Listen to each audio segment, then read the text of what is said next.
Mercredi 23 août 2017, à messieurs, dames, bonsoir et bienvenue à ces 19h45 de la télévision Labari. Le Hajj 2017 est en très bonne voie. 13 402 pèlerins ont été inscrits cette année et tous sont en passe d'être acheminés en terre sainte. Abdrazak Kamidou, chez Bouguissou. Le transport des pèlerins pour le compte du Hajj et de la Umrah 2017 est globalement satisfaisant. Un tour au commissariat à l'organisation du Hajj et de la Umrah permet de s'en rendre compte. Nous avons commencé le Hajj, c'est le transport des pèlerins. Nous avons donc commencé le transport des pèlerins le 10 août 2017 et nous avons fini hier le 22 août 2017. Nous avons convoyé 19 vols, dont 18 charters, un régulier, avec 13 402 pèlerins enregistrés, tous vols confondus. Nos pèlerins sont tous actuellement à Médine. Nous dirons que globalement, la situation des pèlerins est satisfaisante. Donc nous n'avons aucun pèlerin au sol. Mais néanmoins, pour qu'il n'y ait pas encore de rescapés ou de restants de pèlerins, nous nous sommes dit que notre équipe reste pour partir le 24 à 6 h du matin, à l'effet de voir s'il y a d'autres pèlerins qu'on peut ramasser qui ont les visas, mais qui n'ont pas pu payer le transport au niveau de vols réguliers. 13 402 pèlerins ont été enregistrés pour tout vol confondu. 10 381 pour les vols charters, 3 021 pour les vols réguliers. Et à ce jour, mercredi 23 août 2017, 13 294 pèlerins sont en terre sainte. 108 sont encore au sol et pourraient s'envoler dans les prochaines heures. Il n'y a pas assez de soucis, sinon nous avons travaillé en équipe. Nous avons mis une équipe dynamique. Nous nous sommes tous soutenus. Nous avons tenu 29 réunions avec les chefs de groupe d'agence. À chaque fois, on se réunit, on se concerte pour pallier les problèmes auxquels on se confronte. Donc, il n'y a pas eu vraiment assez de soucis. Nous nous sommes entendus, c'est-à-dire à tenir plusieurs missions au niveau de l'Arabie Saoudite en vue de rencontrer tous nos partenaires. Et ce qui nous a amené à l'organiser pour qu'il n'y ait aucun pèlerin qui passe par Jeddah, c'est surtout que nous nous sommes pris à temps. Aujourd'hui, tous nos pèlerins sont passés par Médine. Tous, ils ont fait leur ziyara. Et beaucoup d'entre eux sont à la Mecque. Permettez-moi de remercier quand même mon équipe, les différents directeurs de département, mon cabinet, le conseiller, l'inspecteur, le chef de cabinet et certains chefs de division et chefs de service quand même, qui nous ont écoutés, qui se sont donnés et qui ont exécuté nos instructions. Et pour cette édition 2017, aucun problème majeur n'est à signaler. Il faut noter que pour cette année, il y a eu 19 vols dont un seul régulier. Le premier vol a eu lieu le 10 août et le dernier le 22 août. À l'instar des pays du monde entier, le Niger célèbre aujourd'hui la journée mondiale de lutte contre l'esclavage. Malgré les multiples efforts des associations, beaucoup reste encore à faire compte tenu de l'ancrage culturel de cette pratique. Ali Bouzou, il est secrétaire général de l'ONG Timidria. Au niveau de la région de Tillabéri, tous les dossiers que nous avons, c'est lié au foncier, où on dit l'esclave n'a pas droit à la terre. Nous avons actuellement un dossier que nous allons soumettre à la Cour de justice de la CEDEAO sur un village qui est à 22 km de Niamey, Danki. Il s'appelle Danki le village, où un individu est venu dire que tous les habitants du village là sont des esclaves de son grand-père. Et par conséquent, il doit déguerpir de ces villages-là parce que c'est pour eux. L'affaire est partie devant les tribunaux. Ça n'a pas connu. Par exemple, quand c'est parti au niveau du tribunal de Kolo, l'affaire c'était d'abord sur la question d'un champ. Après, c'est parti, des gens, ils ont fait appel à Tillabéri. Tillabéri ont dit non, il faut déguerpir. Le village ne vous appartient pas. Et ce qui est même grave, c'est que dans les rapports de justice, il est ressorti que l'esclave n'a pas droit à la terre. Le rapport, il est là. Et Et les gens des Guinguila, ils ont fait appel à la cour d'appel. La cour d'appel leur a donné raison. Et l'autre, le monsieur, il a dit non, il a fait cassation.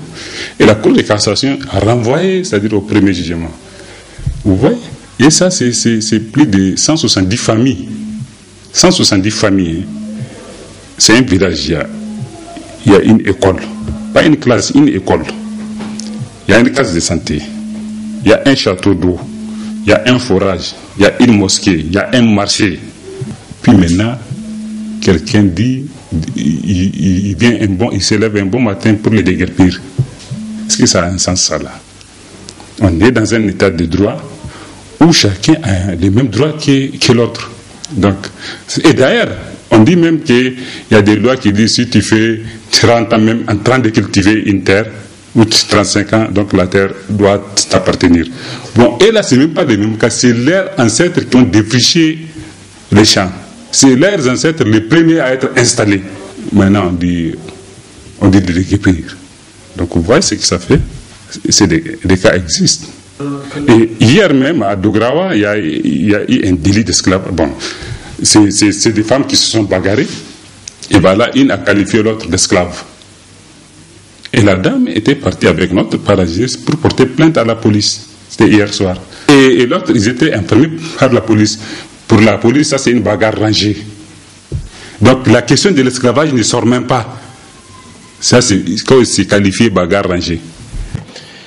Il vous souviendra que le vendredi 18 août dernier, nous avons traité un sujet sur la fermeture d'une maison d'un habitant de la rive droite pour non-paiement d'impôts selon le propriétaire de la maison qui accusait les services des impôts. Ce dernier a réagi ce mercredi à travers son chef de service des affaires foncières du service impôt du arrondissement communal à Niamey 5 qui demande catégoriquement les propos de Idrissa Kimba.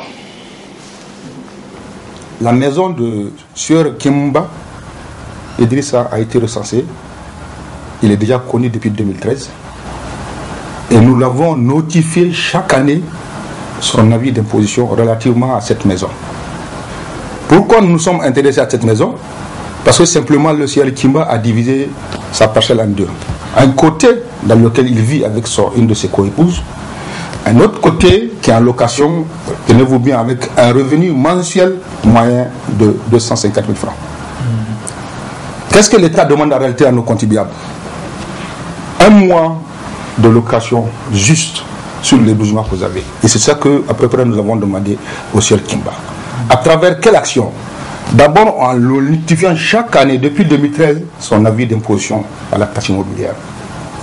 Cet impôt est très souple en matière de recouvrement parce qu'on donne aux contribuables la possibilité de le payer en 2 échéances, donc une fois par semestre.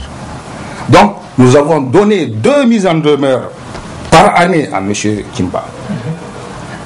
2 convocations par année à M. Kimba. Près de 8 coups de fil à M. Kimba. Pour un propriétaire de taxi qui loge à Karagué, ça veut dire qu'il passe au moins 4 fois par jour devant nos locaux. Et bien, tenez-vous bien, depuis 2013, ce monsieur, malgré nos actions, pour qu'il vienne verser cette taxe immobilière, il n'a jamais mis pied ici.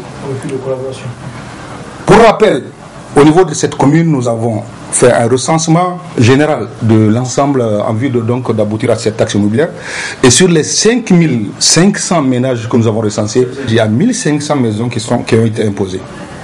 Et tenez-vous bien, sur ces 1500 ménages qui ont reçu leur avis d'imposition, les 2 tiers ont défilé ici dans nos locaux, soit pour venir payer intégralement leur imposition, soit pour demander des informations par rapport à cet impôt, soit pour éventuellement demander une échéance pour pouvoir payer cet impôt. La loi est claire, lorsque vous recevez un impôt, vous avez la possibilité dans un délai de 3 mois à contester. Monsieur Kimba n'a toujours pas saisi cette opportunité depuis 2013. C'est pourquoi, fatigué de toutes ces actions que nous avons menées, le receveur, qui est pécuniairement responsable, a pris l'engagement, la décision d'aller lui-même fermer le domicile de M.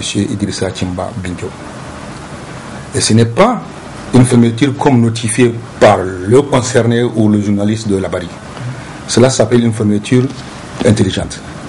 Nous avons choisi cette action pour que ça soit sensible au niveau de sa famille, au niveau du quartier, au niveau de l'ensemble de la population de la commune en général et toute la population du Niger. Nous avons choisi d'afficher sur un des deux battants de chaque côté de la parcelle de M. Idrissa Tchimba.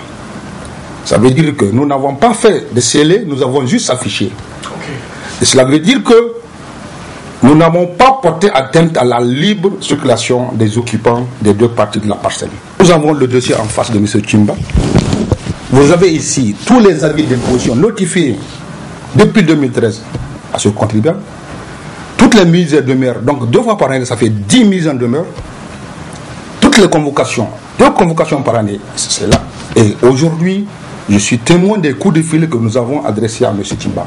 Il aurait, devant moi, dit à l'agent que c'est parce qu'on le voit régulièrement à la télé, on le harcèle.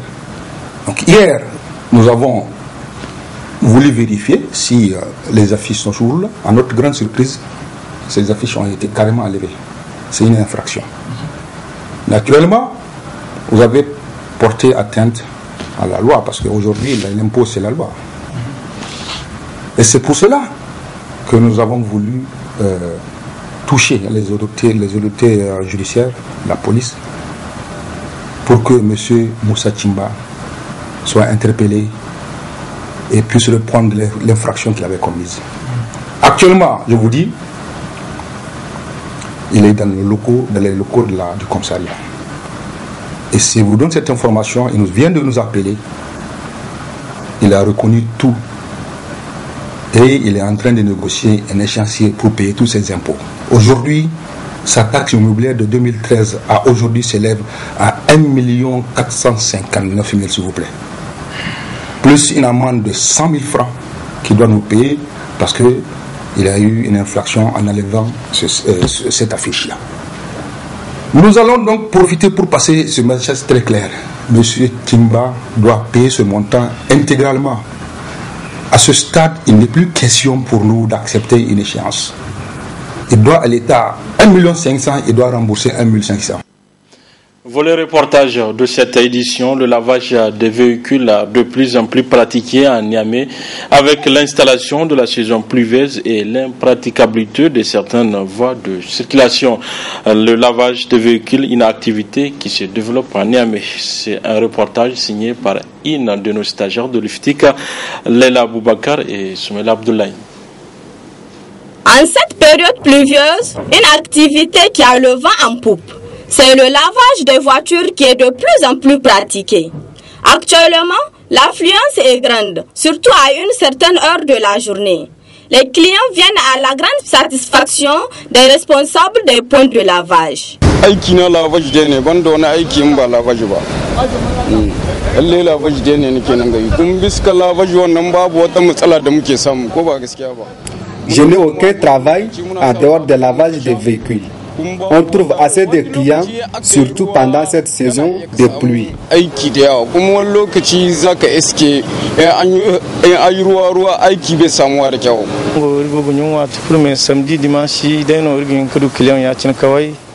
C'est surtout durant le week-end qu'on a plus de clients qui amènent leurs véhicules. Dieu merci, j'arrive à m'en sortir et jusqu'à là, je n'ai aucun problème avec les clients.